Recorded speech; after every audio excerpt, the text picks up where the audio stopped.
Hello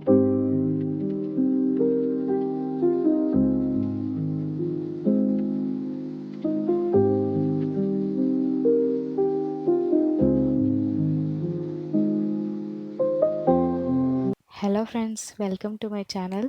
thumbnail பார்த்துருந்தாலே தெரிஞ்சிருக்கும். இன்றைக்கி day in my life long video and இன்றைக்கி என்னோடய ஃபேஸ் ரிவீல் பண்ணலாம் அப்படின்னு சொல்லிட்டு. இது வரைக்கும் ஆடியோ மட்டும் தான் கேட்டிருப்பீங்க, யாரும் என் ஃபேஸ் பார்த்துருக்க மாட்டீங்க. கோயிங் ஃபார்வர்ட் இப்படி இருந்தால் ஆடியன்ஸோட கனெக்ட் ஆக முடியாதுன்னு தோணுச்சு. அதனால் ஃபேஸோட வீடியோ போடலான்றதுக்காக தான் இந்த லாங் வீடியோ. நம்ம சேனலை ஃபர்ஸ்ட் டைம் பார்க்குறீங்கன்னா மறக்காமல் சப்ஸ்கிரைப் பண்ணிக்கோங்க. இனிமேல் ஃபேஸோட ஷார்ட்ஸ் அண்ட் வீடியோஸ் அப்லோட் பண்ணுவேன். என்னோட மார்னிங் ரொட்டீன் இப்படி தான் ஸ்டார்ட் ஆகும். மார்னிங் செடிக்கெல்லாம் தண்ணி ஊற்றுறது. ஆக்சுவலாக நல்லா ஆர்கனைஸ் பண்ணி வச்சுருந்தோம். பின்னாடி வீடு கட்டுறாங்கன்றதுனால மொத்தமாக இங்கே அடுக்கி வச்சாச்சு. நான் எப்போயாச்சும் வாட்டர் பண்ணுறதோட சரி, மற்ற மெயின்டெனன்ஸ் எல்லாம் என் அம்மா தான் பார்ப்பாங்க. சாமந்தி சீசன் இப்போ இல்லை, அதனால் சாமந்தி கொஞ்சம் கம்மியாக தான் இருக்குது. தக்காளியுமே தப்பு செடி தான், எப்படியோ நாங்கள் தண்ணி ஊற்றுனதில் விதை விழுந்து அது முளைச்சிடுச்சு. ஆல்ரெடி ஒரு 3 தக்காளி பழுத்தது அம்மா கட் பண்ணிட்டாங்க. இப்போது இது பழுக்கலை, அதனால் வச்சுருக்கோம். புதினா கூட நாங்கள் வீட்டிலேயே தான் வச்சுப்போம். நான் இதுவரையும் புதினா கடையில் வாங்குறதே இல்லை, ஒரு 1 இயர் கிட்ட. இது கொஞ்சம் காஞ்ச மாதிரி ஆயிடுச்சு வெயில்னால. இப்போ வீடு கட்டி முடிச்சிட்டாங்க அவங்க அப்படின்னா நாங்கள் எல்லாத்தையும் ப்ளேஸ் சேஞ்ச் பண்ணி வச்சுடுவோம். மிளகாய் செடி கூட எங்கள் அம்மா அடிக்கடிக்கு போடுவாங்க. இந்த வாட்டியும் போட்டிருக்காங்க. இது கிரேப்ஸ் செடி. இது எப்படி வளர்ந்துச்சுன்னே தெரியல. எங்கள் அம்மா அதையும் மெயின்டெயின் பண்ணிகிட்ருக்காங்க 1 இயரா. ஆனால் அது அதுக்கு மேலே வளரவே இல்லை. எனக்கு தெரிஞ்சு அது வளராது. இது சொன்னா என் அம்மா கோச்சுப்பாங்க. இந்த வெத்தலை செடி கூட சின்னதாக காம்பு தான் வச்சோம். ஆனால் இப்போ நல்லாவே முளைச்சிருச்சு. சாமி கும்பிட்னோன்னே கடையில் போய் வாங்க வேண்டிய தேவையில்லை. மேலே வந்து கிள்ளி போனாங்க.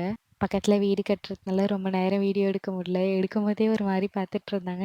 சரி கீழே போகும் அப்படின்னு சொல்லிட்டு நான் கீழே போயிட்டேன். இனிமே வீட்டு வேலையை ஸ்டார்ட் பண்ண வேண்டியதா. இப்போ முடிச்சா தான் கரெக்டாக ஒர்க்குக்கு நான் லாகின் பண்ண முடியும். மார்னிங் ஆனால் யார் டீ காஃபி குடிக்கிறாங்களோ இல்லையோ, என் தம்பிக்கு மட்டும் மஸ்ட்டு. அதனால் காஃபி போட்டேன். நான் டீ காஃபி எதுவும் குடிக்க மாட்டேன். அதனால் என் அம்மாக்கும் தம்பிக்கும் மட்டும் காஃபி போட்டு கொடுத்தேன் நான்.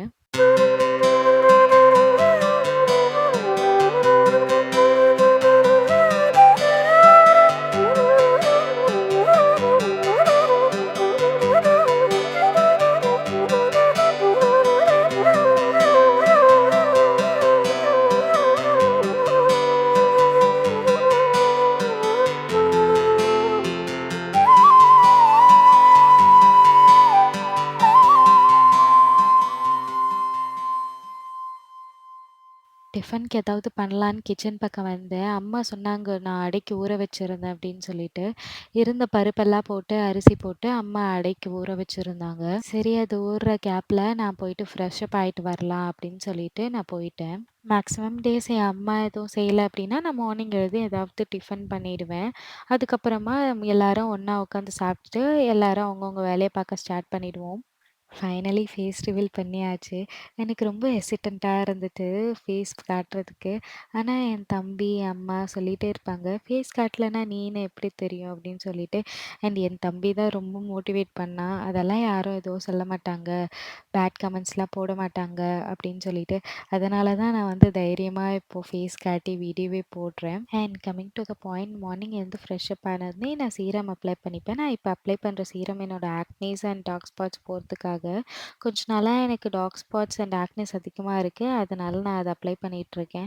லாஸ்ட்டாக சன்ஸ்க்ரீன் போட்டுட்டு என்னோடய ஸ்கின் கேரை நான் வந்து கம்ப்ளீட் பண்ணிக்கிறேன். நான் ஸ்கின் கேர் பண்ணி போகிறதுக்குள்ளேயே அம்மா மாவெல்லாம் அரைச்சி தோசையே சுட்டுட்டாங்க. அண்ட் சட்னியுமே அரைச்சி வச்சுட்டாங்க. நான் போயிட்டு சாப்பிட்றது தான் பேலன்ஸாக இருந்துச்சு. அம்மா சூடாக தோசை போட்டு எனக்கும் என் தம்பிக்கும் கொடுத்துட்ருந்தாங்க. நாங்களும் பேசிகிட்டே அப்படியே சாப்பிட்டுட்டு இருந்தோம். எனக்கெலாம் ரொம்ப பசிச்சிச்சுன்னா நான் தோசை போட்டு எனக்கு சாப்பிட்டுப்பேன். அதுக்கப்புறம் எல்லாருக்கும் செஞ்சு கொடுப்பேன். ஆனால் என் அம்மா மட்டும் எங்களுக்கு செஞ்சு கொடுத்துட்டு தான் அவங்க சாப்பிடுவாங்க எவ்வளோ பசிச்சாலும். என் அம்மா மட்டும் இல்லை, எல்லார் அம்மாவும் இப்படி தான் நினைக்கிறேன். ஃபைனலி சாப்பிட்டு முடிச்சாச்சு. போயிட்டு லாகின் பண்ண ஸ்டார்ட் பண்ணிட்டேன் ஒர்க்குக்கு. என்னோடய ஷிஃப்ட் 12:30க்கு ஸ்டார்ட் ஆகும். ஸோ தட் எனக்கு நிறைய டைம் கிடைக்கும் மார்னிங். நான் மார்னிங் பிரேக்ஃபாஸ்ட் பண்ணிவிட்டு சில டைம் நான் லஞ்ச் கூட பண்ணிடுவேன். ஸோ தட் என் அம்மாக்குமே மற்ற ஒர்க்ஸ்லாம் பண்ணுறதுக்கு கொஞ்சம் ஈஸியாக இருக்கும். ஆஃப்டர்நூன் 2:00 ஒரு மீட்டிங் இருக்கும். அந்த மீட்டிங் முடிச்சிட்ட பிறகு நான் சாப்பிட போயிடுவேன். இன்றைக்கி அம்மா லஞ்சுக்கு கீரையும் பீட்ரூட் பொரியலும் பண்ணியிருந்தாங்க. ஒர்க் கொஞ்சம் ஹெவியாக இருந்ததுனால நான் லேப்டாப் கிட்டேயே சாப்பாடு போட்டு கொண்டு வந்து வச்சுக்கிட்டேன். நான் மேக்ஸிமம் என்னோடய ஒர்க் டாஸ்க்ஸ் எல்லாமே 5க்குள்ள கம்ப்ளீட் பண்ண பார்ப்பேன். அப்பதான் எனக்கு ஈவினிங் கொஞ்சம் பிரேக் கிடைக்கும். அந்த டைம்ல நான் ஏதாச்சும் ஸ்நாக்ஸ் பண்ணிட்டு, சாப்பிட்டுட்டு என்ஜாய் பண்ணுவேன். ஈவினிங் ஒரு மீட்டிங் இருக்கும். அந்த மீட்டிங் முடிச்சுட்டா, அதுக்கப்புறம் கொஞ்சம் ரெஸ்ட் எடுத்துக்கலாம். இப்போ அந்த மீட்டிங் தான் நான் அட்டெண்ட் பண்ணிட்டுருக்கேன். இது எல்லாமே இன்டர்னல் மீட்டிங் தான். இன்னும் கிளையண்ட் மீட்டிங் வேற இருக்கும். அது ஈவினிங் ஸ்டார்ட் ஆகும். அது ஒரு 2 மீட்டிங் இருக்கும். இப்படி தான் டெய்லி என் ஒர்க் போகும். ரொம்ப ஸ்ட்ரெஸ்ஸா இருந்ததுனால நான் மாடிக்கு போயிட்டு கொஞ்ச நேரம் ரிலாக்ஸ் பண்ணலாம் அப்படின்னு சொல்லிட்டு சுத்தி பார்த்துட்டு இருந்தேன்.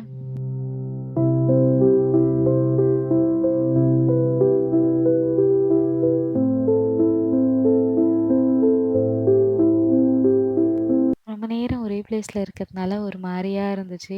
இப்பதான் ரிலாக்ஸிங்கா இருக்கு. மாடிக்கு போயிட்டு வந்த பிறகு. சில நேரமெல்லாம் எனக்கு தோணும், வேணாம் ஒர்க் ரிசைன் பண்ணிட்டு ஜாலியா வீட்ல இருக்கலாம் அப்படின்னு. ஆனா வீட்ல இருக்கிறது எவ்வளோ டிஃபிகல்ட் தெரியுமா? அதுவும் நான் எக்ஸ்பீரியன்ஸ் பண்ணியிருக்கேன். ஸோ எனக்கு ஒர்க் போறதே பெட்டர் தான். இந்த மாதிரி நம்மளுக்கு தோணும்போது எங்கேயாவது வெளியில போயிட்டு வந்துட்டோம்னா, நெக்ஸ்ட் நம்ம வந்து ஒர்க் வந்து பார்க்கலாம். அப்படிதான் நான் இப்போ வரைக்கும் பண்ணிட்டுருக்கேன். எனக்கு ரொம்ப ஸ்ட்ரெஸ்ஸா இருந்துச்சு அப்படின்னா, எங்கேயாச்சும் கிளம்பி போயிடுவேன். அப்பதான் வந்து கொஞ்சம் ரிலாக்ஸிங்கா நான் நெக்ஸ்ட் டே வந்து லாகின் பண்ணி ஒர்க் பண்ண முடியும். ஈவினிங் 6:00 இப்போ.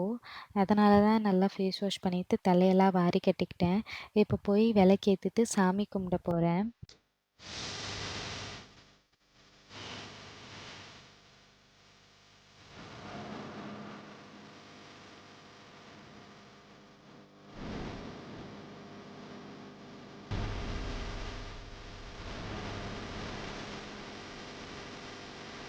ஈவினிங் ஸ்நாக்ஸ்க்கு பர்கர் பண்ணியிருந்தேன். டேஸ்ட்டு சூப்பரா இருந்துச்சு.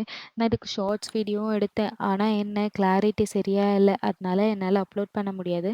நான் நெக்ஸ்ட் டைம் பண்ணினேன்னா, நல்ல வீடியோ எடுத்து அப்லோட் பண்றேன் ரெசிபி எப்படின்னு. இத சாப்பிடவே முடியல என்னால. ஃபுல்லா ஸ்டஃபிங் இருந்ததுனால அப்படியே குனிஞ்சு மென்னு சாப்பிட்டுட்டு இருந்தேன். இவ்வளோதான் இன்னைக்கு என்னோட டின்னரே. வயிறு ஃபுல் ஆயிடுச்சு அதுவே. சாப்பிட்டு முடிச்சுட்டு மீட்டிங் அட்டெண்ட் பண்ண ஸ்டார்ட் பண்ணிட்டேன். ஈவினிங் ஸ்க்ரம் கால் இருக்கும். அத அட்டெண்ட் பண்ணிட்டுருந்தேன். அத முடிச்சுட்டு பேலன்ஸ் கொஞ்சம் ஒர்க் இருந்துச்சு. அந்த ஒர்க் முடிஞ்சா தான் லாக் அவுட் பண்ண முடியும். எனக்கு லாக் அவுட் டைம் வந்து 9:30.